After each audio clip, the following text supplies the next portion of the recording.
ನಮಸ್ಕಾರ ಶಿವಾಡ್ಬಿದೆ, ಎಲ್ಲರೂ ಹೇಗಿದ್ದೀರಾ? ನಾನಂತೂ ಸಖತ್ತಾಗಿದ್ದೀನಿ. ಮತ್ತೆ ನೀವು ಎಲ್ಲರೂ ಚೆನ್ನಾಗಿದ್ದೀರಾ ಅಂತ ಅನ್ಕೊಂಡಿದ್ದೀನಿ. ಮನೆಯಿಂದ ಗಂಟು ಮುಟ್ಟೆನ ಕಟ್ಕೊಂಡು ಕ್ಯಾಂಪಿಂಗ್ ಟೆಂಟು ಮ್ಯಾಟು ಎಲ್ಲದನ್ನು ಎತ್ಕೊಂಡು ಸೋಲೋ ಕ್ಯಾಂಪಿಂಗ್ ಮಾಡಕ್ಕೆ ಅಂತ ಹೇಳ್ಬಿಟ್ಟು ಸೀದಾ ಮನೆಯಿಂದ ಸುಮಾರು ಕಿಲೋಮೀಟರ್ ಟ್ರಾವೆಲ್ ಮಾಡ್ಕೊಂಡು ಬಂದ್ಬಿಟ್ಟಿದ್ದೀನಿ. ಆದ್ರೆ ಕ್ಯಾಂಪಿಂಗ್ ಎಲ್ಲಿ ಮಾಡೋದು ಅಂತಾನೆ ಗೊತ್ತಿಲ್ಲ. ಅದೇ ಈ ವಿಡಿಯೋದಲ್ಲಿ ಒಂದು ಟ್ವಿಸ್ಟ್, ಕ್ಯಾಂಪಿಂಗ್ ಎಲ್ಲಿ ಮಾಡೋದು ಅಂತ ಗೊತ್ತಿಲ್ಲದೆ ನಾನು ಬೆಂಗಳೂರಿಂದ ಕಿಲೋಮೀಟರ್ ಗಟ್ಟಲೆ ಬರ್ತಾ ಇದ್ದೀನಿ ಟ್ರಾವೆಲ್ ಮಾಡ್ಕೊಂಡು ಬರ್ತಾ ಇದ್ದೀನಿ. ಇವಾಗ ನನ್ನಿಂದ ಕಾಣ್ತಿರೋಂಥದ್ದು ಆ ರೋಡು ಬಂದ್ಬಿಟ್ಟು ಕನಕಪುರ ಮೇನ್ ರೋಡು. ನಾನು ಇವಾಗ ಎಲ್ಲಿ ಹೋಗ್ಬಿಟ್ಟು ಟೆಂಟ್ ಹಾಕ್ಬೇಕು ಅನ್ನೋದು ಸ್ವಲ್ಪ ಕನ್ಫ್ಯೂಷನ್ ಇದೆ. ಎಲ್ಲಿ ಹಾಕ್ಬೇಕು ಅಂತ ಗೊತ್ತಿಲ್ಲ. ಒಟ್ಟಿನಲ್ಲಿ ಎಲ್ಲಿ ಜಾಗ ಸಿಗುತ್ತೋ ಅಲ್ಲಿ ಟೆಂಟ್ ಹಾಕೊಂಡು ಇವತ್ತು ಫುಲ್ಲು ನೈಟು ಕಳಿಯೋಣ.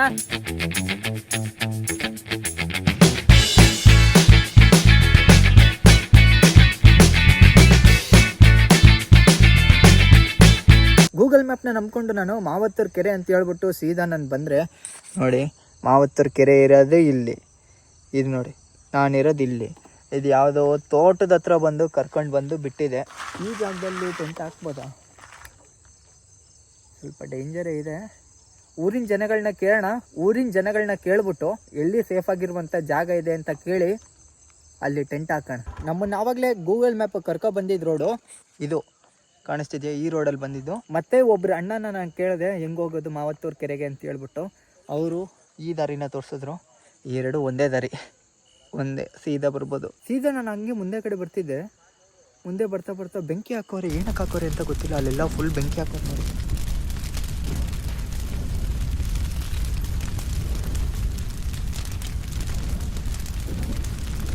ಇಲ್ಲೆಲ್ಲ ಫುಲ್ಲು ತೋಟಗಳೇ ಇರೋದು ಅಕ್ಕಪಕ್ಕ ಪೂರ್ತಿ. ಅಲ್ಲಿ ಮಾತ್ರ ಬೆಂಕಿ ಹಾಕೋರಲ್ಲ. ಬನ್ನಿ, ಇನ್ನೊಂದು ಸ್ವಲ್ಪ ಮುಂದೆ ಹೋದರೆ ಮಾವತ್ತೂರು ಕೆರೆ ಸಿಗುತ್ತೆ. ಕೆರೆ ಹತ್ರ ನೋಡೋಣ ಕ್ಯಾಂಪ್ ಹಾಕೋಕ್ಕೆ. ಗಾಡಿ ಸ್ಟಾರ್ಟ್ ಆಗ್ತಿಲ್ಲ. ಸ್ಟಾರ್ಟ್ ಆಯಿತು.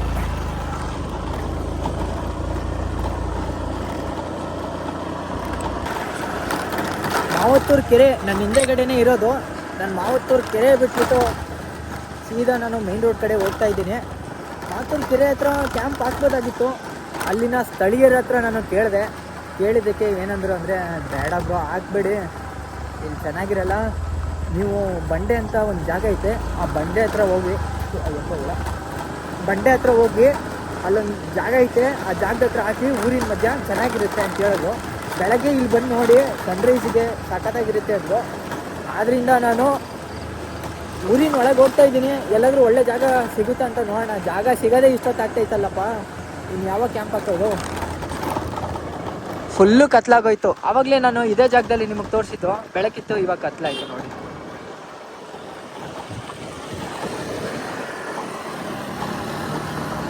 ಫೈನಲ್ ಆಗಿ ನನಗೆ ಈ ಸ್ಕೂಲೇ ಗಟ್ಟಿ ಆಯಿತು. ಈ ಸ್ಕೂಲ್ ಜಾಗದಲ್ಲೇ ನಾನು ಕ್ಯಾಂಪಿಂಗ್ ಹಾಕೋಬೋದು. ಸುಮಾರು ಹತ್ರ ಹೋಗ್ಬಿಟ್ಟು ನಾನು ಕೇಳಿದೆ ಕ್ಯಾಂಪ್ ಹಾಕೋಬೋದಾ ಅಂತ. ಇಲ್ಲೆಲ್ಲೂ ಸೇಫ್ ಇಲ್ಲ, ಕ್ಯಾಂಪ್ ಹಾಕೋಬೇಡಿ, ನೀವು ಹಾಕ್ಕೊಂಡ್ರೆ ಸ್ಕೂಲ್ ಹತ್ರ ಹಾಕೊಳ್ಳಿ ಅಂತ ಹೇಳಿದ್ರು. ಇದು ಬಂದ್ಬಿಟ್ಟು ಉರ್ದು ಸ್ಕೂಲು. ನಾವಿವತ್ತು ಇದೇ ಜಾಗದಲ್ಲಿ ಕ್ಯಾಂಪ್ ಹಾಕ್ಕೊತಾ ಇದ್ದೀವಿ. ಸುಮಾರು ದಿನ ಆದಮೇಲೆ ಮತ್ತೆ ಕ್ಯಾಂಪಿಂಗ್ ಟೆಂಟ್ನ ಬಿಚ್ತಿರೋದು. ಆವತ್ತೊಂದೇ ದಿನ ಹಾಕಿದ್ದು, ಮನೇಲಿ ಒಂದು ಮೂಲೆಯಲ್ಲಿ ಹಾಕಿದ್ದೆ. ಅದಾದಮೇಲೆ ಇವತ್ತೇ ಓಪನ್ ಮಾಡ್ತಿರೋದು ನಾನು ಕ್ಯಾಂಪಿಂಗ್ ಟೆಂಟ್.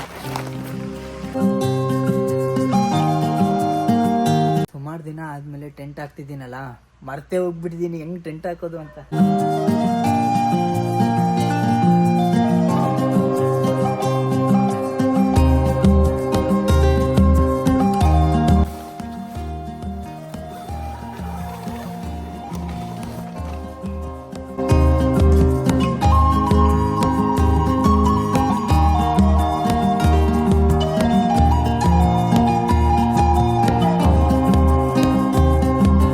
ಇವಾಗ ತಾನೇ ನಾವು ನಮ್ಮ ಕ್ಯಾಂಪ್ನ ಪರ್ಫೆಕ್ಟಾಗಿ ಹಾಕ್ಕೊಂಡಿದ್ದೀವಿ. ಇವರೇ ಅಣ್ಣವ್ರು ಹೇಳಿದ್ದು ಇಲ್ಲೇ ಕ್ಯಾಂಪ್ ಹಾಕೋ, ಇಲ್ಲೇ ಸೇಫ್ ಆಗಿದೆ ಅಂತ ಹೇಳ್ಬಿಟ್ಟು. ಅಣ್ಣ, ನಿಮ್ಮ ಹೆಸರು? ಗೋವಿಂದರಾಜ್. ಇದೇ ಊರ ನೀವು? ಇಲ್ಲ, ನಾವು ಬೆಳಿಗ್ಗೆ ಮಟ್ಲು ಇಲ್ಲ, ನಮ್ಮ ಕರೆಕ್ಟ್ ಬಂದಿರೋದು. ಹೌದಾ? ಈ ಊರ ಹೆಸರು ಏನು? ಬೆಳಿಗ್ಗೆ ಮಟ್ಲು. ಕನಕಪುರಕ್ಕೆ ಸೇರುತ್ತೆ ಇದು? ಇದು ಕನಕಪುರ. ಇದೇ ಊರಿನಲ್ಲೇ ನಾನು ಇವತ್ತೊಂದು ರಾತ್ರಿ ಕಳಿತೀನಿ. ಆ ಸ್ಕೂಲ್ನ ಕಾಂಪೌಂಡ್ರ ಒಳಗೆ. ಈ ಊರಿನಲ್ಲಿ ಅಕ್ಕಪಕ್ಕನೇ ಇದೆ ಎಲ್ಲ ಮನೆಗಳು. ಆ ಕಡೆ ಎಲ್ಲ ಮನೆಗಳೇ ಇರೋದು. ಮತ್ತು ಇಲ್ಲಿ ಹಿಂದೆಗಡೆ ಕಾಣಿಸ್ತಿದೆಯಲ್ಲ, ಈ ರೋಡ್ನಲ್ಲಿ ಸೀದಾ ಹಂಗೆ ಹೋಗ್ಬಿಟ್ರೆ ಕಾಡಿಗೆ ಹೋಗ್ಬಿಡ್ತೀವಂತೆ. ನಾನು ಹಂಗೆ ಹೋಗ್ಬಿಟ್ಟಿದ್ದೆ ಫಸ್ಟು, ನಂಗೆ ಗೊತ್ತಿಲ್ಲದೆ. ಇದು ದೇವಸ್ಥಾನ, ಇದೇ ಸ್ಕೂಲು.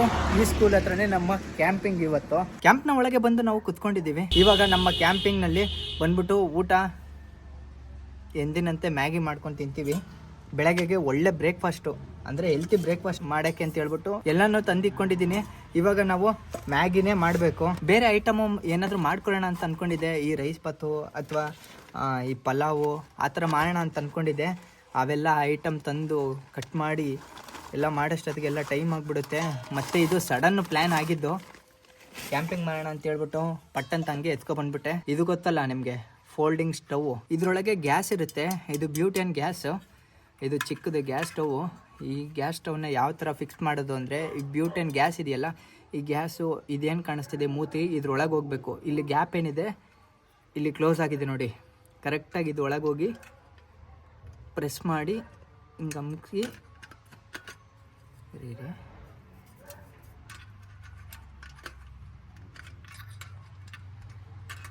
ಹಾಂ, ಇಲ್ಲಿ ಇನ್ನೊಂದಿದೆ ನೋಡಿ, ಕಟ್ಟೆ ಥರ ಐತೆ. ಇದ್ರೊಳಗೆ ಇದು ಹಾಕಿ ಮತ್ತೆ ಓಪನ್ ಇರುತ್ತಲ್ಲ, ಇದ್ರೊಳಗೆ ಹಾಕಿ ಹಿಂಗೆ ಪ್ರೆಸ್ ಮಾಡಿ ಇಷ್ಟೇ, ಮುಗೀತು.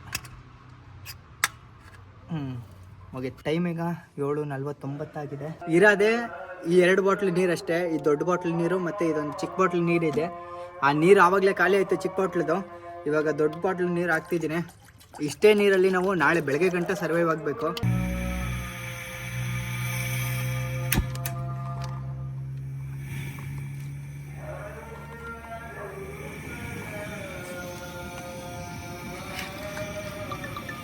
ಮತ್ತೆ ನಾನು ಸ್ಪೆಷಲ್ಲಾಗಿ ಒಂದು ಹೆಲ್ತಿ ರೆಸಿಪಿನ ನಿಮಗೆ ಹೇಳ್ಕೊಡ್ತೀನಿ. ಅದಂತೂ ಸಖತ್ತಾಗಿರುತ್ತೆ, ಆರೋಗ್ಯಕ್ಕೂ ಒಳ್ಳೆಯದು, ಹಾಗೆ ಟೇಸ್ಟಿಯಾಗಿಯೂ ಇರುತ್ತೆ. ಅದಕ್ಕೆ ಅಂತಲೇ ನಾನು ಹಾಲು ಮೊಸರು ಎಲ್ಲ ತಂದಿದ್ದೀನಿ, ಈರುಳ್ಳಿ.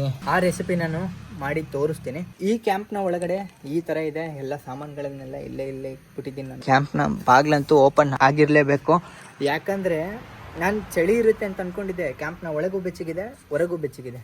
ಬೆಚ್ಚಗೆ ಅಂದರೆ ಸೆಕೆ ಹೊಡಿತೈತೆ, ಹಂಗೆ ಅದಕ್ಕೇ ಓಪನ್ ಮಾಡಿ ಇಕ್ಕಿದ್ದೀನಿ. ಓಪನ್ ಮಾಡಿದೆ, ಹಿಂಗೆ ಬಂದರೆ ನೋಡಿ, ಇದೇ ಸ್ಕೂಲಲ್ಲೇ ಇರೋದು ನಾವು. ಇದೇ ಸ್ಕೂಲು, ಅದೇ ದೇವಸ್ಥಾನ. ಹಿಂಗೆ ಹೋದರೆ ಇಲ್ಲಿ ಸ್ಕೂಲ್ನ ವಾಶ್ರೂಮ್ ಇದೆ. ಈ ವಾಶ್ರೂಮು ಕ್ಲೋಸ್ ಆಗಿಬಿಟ್ಟಿದೆ. ಇಲ್ಲೊಂದು ಚಿಕ್ಕದು ನಲ್ಲಿ ಇದೆ. ಈ ನಲ್ಲಿಯಲ್ಲಿ ನೀರು ಬಂದರೆ ಒಳ್ಳೆಯದು, ಇಲ್ಲಾಂದರೆ ತುಂಬ ಕಷ್ಟ. ಬರ್ತಿಲ್ಲ ಗುರು ನೀರು.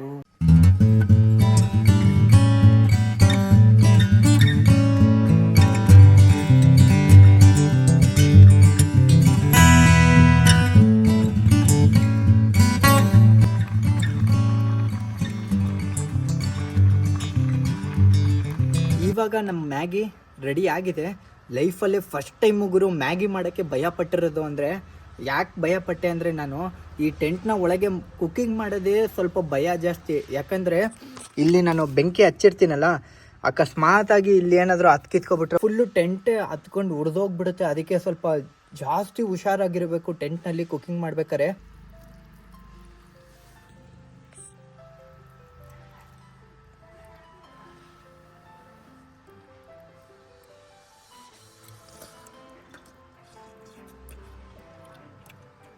ಬೆಸಿದೆ, ಟೇಸ್ಟೇ ಹೋಗ್ಬಿಟ್ಟೈತೆ ಗುರು. ಯಾಕಂದರೆ ನಾನು ಜಾಸ್ತಿ ನೀರು ಹಾಕ್ಬಿಟ್ಟೆ, ಟೇಸ್ಟ್ ಹೋಗ್ಬಿಟ್ಟೈತೆ ಮ್ಯಾಗಿದು. ಏನು ಮಾಡೋಕ್ಕಾಗಲ್ಲ, ತಿನ್ನಲೇಬೇಕು.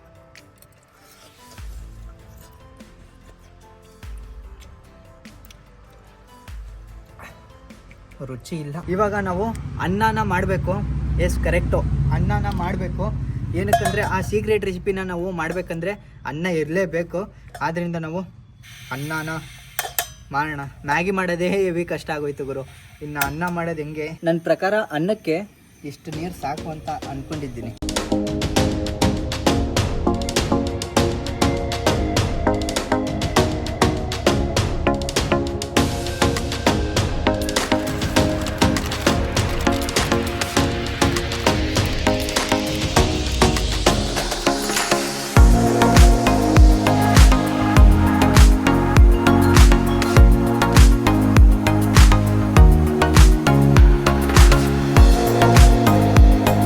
ಇವಾಗ ನಾನು ಅನ್ನಕ್ಕೆಲ್ಲ ತಯಾರಿ ಮಾಡಿ ಇಕ್ಕಿದ್ದೀನಿ. ಎಷ್ಟು ನೀರು ಹಾಕಬೇಕು, ಎಷ್ಟು ಅಕ್ಕಿ ಹಾಕಬೇಕು, ಎಷ್ಟು ಉಪ್ಪು ಹಾಕಬೇಕು ಏನು ಗೊತ್ತಿಲ್ಲ. ಒಂದು ಅಂದಾಜ್ ಮೇಲೆ ಹಾಕಿ ಇಕ್ಕಿದ್ದೀನಿ. ಓ ಗುರು, ಇವಾಗ ಜ್ಞಾಪನ ಬರ್ತೈತೆ ನನಗೆ, ಅಕ್ಕಿನೇ ತೊಳೆದಿಲ್ಲ ಗುರು ನಾನು.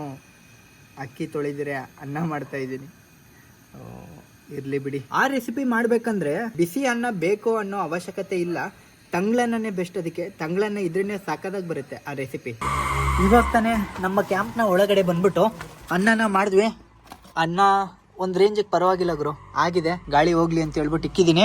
ಮತ್ತು ಮಣ್ಣಿನ ಮಡಿಕೆ ನಾವು ತಂದಿದ್ವಲ್ಲ, ಆ ಮಡಿಕೆನ ಎತ್ಕೊಬಂದ್ಬಿಟ್ಟು ನೀರಲ್ಲಿ ನೆನೆ ಹಾಕಿದ್ದೀನಿ. ಇಲ್ಲಿ ಹೊಸ ಮಡಿಕೆ ಅಲ್ಲ, ಆದ್ರಿಂದ ನೆನೆ ಹಾಕಿದ್ದೀನಿ. ಒಂದು ಸ್ವಲ್ಪ ಹೊತ್ತಾದಮೇಲೆ ನಮ್ದೇನಿದೆ ರೆಸಿಪಿ, ಆ ರೆಸಿಪಿನ ನಾನು ಹೇಳ್ಕೊಡ್ತೀನಿ. ಅದೇ ಥರ ತಿಂದರೆ ಆರೋಗ್ಯಕ್ಕೂ ಒಳ್ಳೆಯದು, ಟೇಸ್ಟಿಯಾಗಿರುತ್ತೆ. ಮತ್ತು ಈ ಊರಿನ ಕೆಲವೊಬ್ಬರು ಹುಡುಗರು ಪರಿಚಯ ಆದರು, ನಾನು ಒಬ್ಬನೇ ಇದೆ ಗುರು. ಬಂದ್ಬಿಟ್ಟು ಮಾತಾಡ್ಸಿದ್ರು, ಒಂದು ಸ್ವಲ್ಪ ಇವಾಗ ಧೈರ್ಯ ಬಂತು. ಇಲ್ಲೇ ಇದ್ದಾರೆ ನೋಡಿ ಹುಡುಗರು. ಬ್ರೋ ನಿಮ್ಮ ಹೆಸರು? ಜೈನ್ ಅಂತ. ಜೈನಾ? ನೀವು ಬ್ರೋ? ಅರ್ಹಾನ್. ಅರ್ಹಾನಾ? ನೀವು ಬ್ರೋ? ಮಡಿಕೆನ ನೆನೆಯೋಕೆ ಅಂತ ಬಿಟ್ಟಿದ್ವಿ. ಮಡಿಕೆ ನೆಂದಿದೆ ಅಂತ ಅನ್ಸುತ್ತೆ. ಈ ಮಡಿಕೆಗೆ ಈಗ ನಾವು ಮಾಡಿರುವಂಥ ಅನ್ನನ ಹಾಕಬೇಕು. ಫಸ್ಟ್ ಟೈಮ್ ನಾನು ಅನ್ನ ಮಾಡಿರೋದು, ಅದು ಈ ಚಿಕ್ಕ ಪಾತ್ರೆಯಲ್ಲಿ. ಮಡಿಕೆಗೆ ಇಷ್ಟು ಅನ್ನನ ನಾನು ಹಾಕ್ಕೊಂಡಿದ್ದೀನಿ. ಇಷ್ಟು ಅನ್ನಕ್ಕೆ ಇವಾಗ ಹಾಲು ಹಾಕಬೇಕು. ಹಾಲು ಫುಲ್ ಹಾಕಿದ್ರೂ ಪರವಾಗಿಲ್ಲ, ಯಾಕಂದರೆ ಅನ್ನ ಜಾಸ್ತಿ ಇದೆಯಲ್ಲ, ಹಾಲು ಜಾಸ್ತಿ ಹಾಕಬೇಕು. ಹಾಲು ಹಾಕಿದ್ದೀನಿ 1/4 ಲೀಟ್ರು. ಮೊಸರು ಸಹ ಹಾಕ್ತೀನಿ. ಮೊಸರನ್ನ ನಾನು ಫುಲ್ಲಾಗಿ ಹಾಕಿಲ್ಲ, ಸ್ವಲ್ಪ ಉಳಿಸ್ಕೊಂಡಿದ್ದೀನಿ. ಇವಾಗ ಮೊಸರು ಸಹ ಹಾಕ್ಕೊಂಡಿದ್ದೀನಿ. ಇದನ್ನು ಒಂದ್ಸತಿ ಚೆನ್ನಾಗಿ ಕಲಿಸ್ಕೊಬಿಡ್ಬೇಕು. ಈ ಮಡಿಕೆಗೆ ಅನ್ನ ಹಾಕ್ಬಿಟ್ಟು, ಹಾಲು ಹಾಕ್ಬಿಟ್ಟು, ಮೊಸರು ಹಾಕ್ಬಿಟ್ಟು ಚೆನ್ನಾಗಿ ಕಲಿಸ್ಕೊಂಡಿದ್ದೀವಿ. ಇದಕ್ಕೆ ಒಂದು ಈರುಳ್ಳಿ, ಮೆಣಸಿನ್ಕಾಯಿ, ಹಾಗೆ ಮಾವಿನಕಾಯಿ, ಈ ಮೂರೂ ಬೇಕು. ಮೂರೂ ಫಸ್ಟು ಕಟ್ ಮಾಡ್ಕೊಂಬಿಡೋಣ. ಇಷ್ಟು ದಪ್ಪ ಈರುಳ್ಳಿ ಆದರೆ ಆಗುತ್ತೆ. ನಿಮ್ಗೆ ಎಷ್ಟು ಬೇಕೋ ಅಷ್ಟು ಈರುಳ್ಳಿನ ತೊಗೊಬೋದು. ಓ ಗುರು, ಇದೇನು ಸಿಪ್ಪೆ ಬಿಡಿಸೋದೇ ಕಷ್ಟ ಆಗ್ಬಿಟ್ಟೈತಲ್ಲ ಇದು.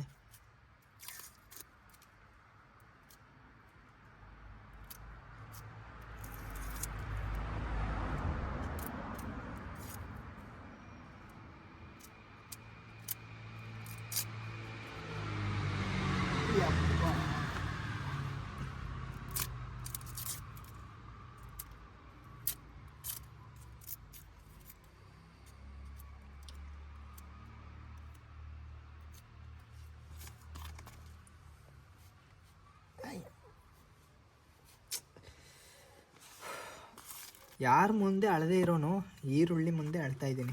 ಇಷ್ಟು ಬಿಡಿಸ್ಕೊಂಡು ಹಾಕೊಂಡ್ರೆ ಸಾಕು. ನೀವು ಹೆಂಗಾದರೂ ಹಾಕೋಬೋದು, ಹೆಂಗಾದರೂ ಕಟ್ ಮಾಡ್ಕೋಬೋದು.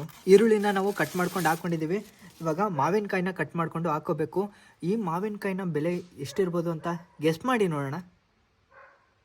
ಈ ಮಾವಿನಕಾಯಿನ ಬೆಲೆ ಬಂದ್ಬಿಟ್ಟು 80 ರೂಪಾಯಿ ಗುರು. ಯಪ್ಪ, 80 ರೂಪಾಯಿ ಮಾವಿನಕಾಯಿನ ಬೆಲೆ. ಫಸ್ಟ್ ಟೈಮು ಒಂದೇ ಒಂದು ಮಾವಿನಕಾಯಿಗೆ 80 ರೂಪಾಯಿ ಕೊಟ್ಟು ತಿಂತಾ ಇರೋದು ನಾನು. ಈ ಚಾಕು ವರ್ಕೌಟ್ ಆಗಲ್ಲ. ಈ ಚಾಕ್ಗೆ ಬಂದ್ಬಿಟ್ಟು 20 ರೂಪಾಯಿ ಕೊಟ್ಟಿದ್ದೀನಿ ನಾನು. ಈ ಸೋಮನಹಳ್ಳಿಯಲ್ಲಿ ಈ ಚಾಕ್ನ ತಗೊಂಡಿದ್ದು ನಾನು. 20 ರೂಪಾಯಿ ಕೊಟ್ಟಿದ್ದೀನಿ ಈ ಚಾಕಿಗೆ. ಈ ಚಾಕು ಸಹ ಚೆನ್ನಾಗಿಲ್ಲ ನೋಡಿ, ವಕ್ರ ಆಗೋಯ್ತು ಆವಾಗಲೇ. ಮಾವಿನಕಾಯಿನ ಕಟ್ ಮಾಡಿಬಿಟ್ಟು ಹಾಕೊಂಡ್ಮೇಲೆ ಒಂದು 2 ಮೆಣಸಿನ್ಕಾಯಿ ಹಾಕೊಂಡ್ರೆ ಸಾಕು. ಈರುಳ್ಳಿ, ಮಾವಿನಕಾಯಿ ಎಲ್ಲ ಜಾಸ್ತಿ ಆಗೋಯ್ತಿದ್ದು. ಇದ್ರ ಮೇಲೆ ತಟ್ಟೆ ಇಕ್ಬಿಡ್ಬೇಕು. ತಟ್ಟೆ ಇಕ್ಬಿಟ್ಟು ಮನೆಯ ಒಂದು ಮೂಲೆಗೆ ಇಕ್ಬಿಟ್ರೆ ಇದನ್ನು ತಗೊಂಡು ಬೆಳಗ್ಗೆ ಉಪ್ಪು ಬೇಕಂದ್ರೆ ಉಪ್ಪು ಹಾಕ್ಕೊಂಡು ನಂಚ್ಕೊಂಡು ತಿಂತಾ ಇದ್ರೆ ಆ ಸುಖನೇ ಬೇರೆ. ಆ ಮಡಿಕೆನ ಆ ಮೂಲೆಯಲ್ಲಿ ಇಕ್ಕಿದ್ದೀನಿ, ಜೊತೆಗೆ ರೈಸ್ ಅಲ್ಲಿದೆ, ಎಲ್ಲ ಐಟಮ್ಗಳನ್ನೆಲ್ಲ ಇಲ್ಲಿಕ್ಕಿದ್ದೀನಿ. ಇವಾಗ ಮನೆ ಕೊಡುವಂಥ ಸಮಯ ಟೈಮ್ ಬಂದ್ಬಿಟ್ಟು ಕರೆಕ್ಟಾಗಿ 10:17 ಆಗ್ತಿದೆ ನೋಡಿ. Good night. The next day. ಬೆಳಗ್ಗಿನ ಶುಭೋದಯಗಳು. ಇವಾಗ ಟೈಮ್ ಬಂದ್ಬಿಟ್ಟು ಕರೆಕ್ಟಾಗಿ 6:12 ಆಗ್ತಿದೆ.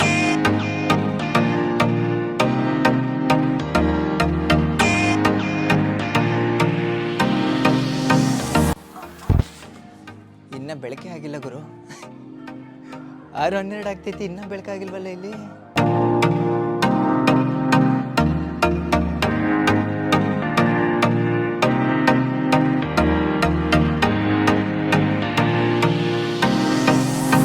ಬ್ಯಾಗ್ನೆಲ್ಲ ರೆಡಿ ಮಾಡಿ ಗಾಡಿ ಒಳಗೆ ಇಕ್ಕಿದೀವಿ. ಇದೇ ಜಾಗದಲ್ಲಿ ನಾವು ನೈಟ್ ಕ್ಯಾಂಪಿಂಗ್ ಹಾಕಿದ್ದು. ಈ ಜಾಗ ಬಂದ್ಬಿಟ್ಟು ನಾನು ಹೇಳಿದ್ನಲ್ಲ, ಗೌರ್ಮೆಂಟ್ ಸ್ಕೂಲು. ಇದೇನೆ government school, Urdu government school.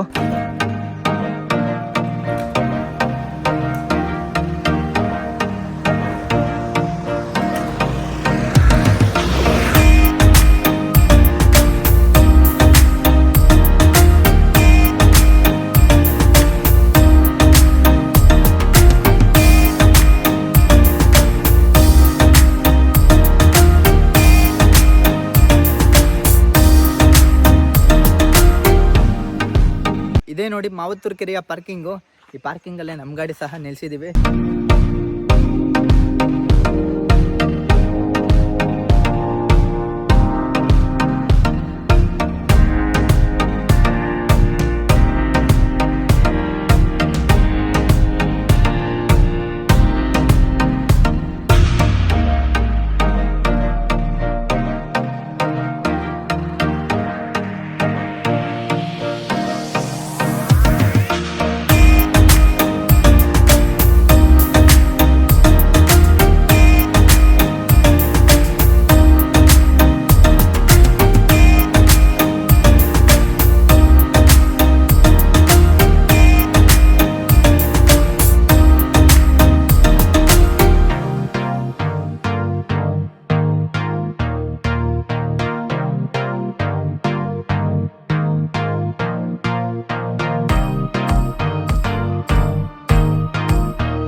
ನಿನ್ನೆ ರಾತ್ರಿ ನಾವು ಅನ್ನ, ಮಾವಿನಕಾಯಿ, ಈರುಳ್ಳಿ ಮತ್ತು ಮೆಣಸಿನ್ಕಾಯಿ, ಹಾಲು, ಮೊಸರು ಎಲ್ಲ ಹಾಕಿ ಮಾಡಿದ್ವಲ್ಲ, ಇವಾಗ ನೋಡಿ ಹಿಂಗಾಗಿದೆ, ಫುಲ್ಲು ಗಟ್ಟಿ ಆಗಿಬಿಟ್ಟೈತೆ.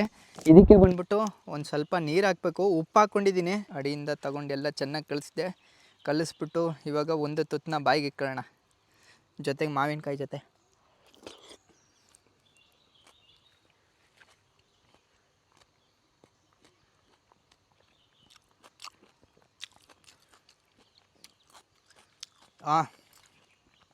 ಸಖತ್ತಾಗಿದೆ ಟೇಸ್ಟ್ ಮಾತ್ರ. ಮೊಸರನ್ನ ಥರನೇ ಇಲ್ಲ ಇದು, ಯಾಕಂದರೆ ಹಾಲು ಬೇರೆ ಹಾಕಿದ್ವಲ್ಲ ನಾವು, ಒಂಥರ ಬೇರೆ ಥರನೇ ಡಿಫ್ರೆಂಟ್ ಆಗಿದೆ ಟೇಸ್ಟು. ಮಾವಿನಕಾಯಿ, ಈರುಳ್ಳಿ, ಈ ಅನ್ನ ಎಲ್ಲ ಜೊತೆಗೆ ಹಾಕ್ಕೊಂಡು ತಿಂತಿದ್ರೆ ಏನೋ ಡಿಫ್ರೆಂಟ್ ಆಗಿರುವಂಥ ಟೇಸ್ಟು, ಮತ್ತು ತಣ್ಣಗಿದೆ ಮಡಕೆ ಒಳಗಡೆ.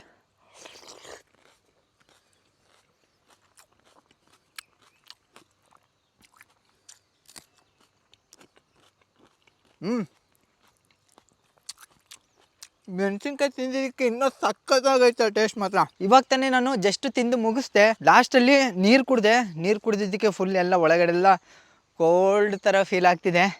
ಸಕ್ಕತ್ತಾಗಿತ್ತು ಮಾತ್ರ. ಒಮ್ಮೆ ನೀವು ಮನೇಲಿ ಟ್ರೈ ಮಾಡಿ. ಈ ವಿಡಿಯೋ ನಿಮಗೆ ಇಷ್ಟ ಆಗಿದೆ ಅಂತ ಅಂದ್ಕೊಂಡಿದ್ದೀನಿ. ಈ ವಿಡಿಯೋ ಏನಾದರೂ ನಿಮ್ಗೆ ಇಷ್ಟ ಆಗಿದ್ರೆ ಲೈಕ್ ಮಾಡಿ. ಮುಂದಿನ ವೀಡಿಯೋಗಳಲ್ಲಿ ಮತ್ತಷ್ಟು ಇಂಟ್ರೆಸ್ಟಿಂಗ್ ಪ್ಲೇಸ್ಗಳೊಂದಿಗೆ ಸಿಗ್ತೀನಿ. ಅಲ್ಲಿವರೆಗೂ ನಮಸ್ಕಾರ. Thank you for watching.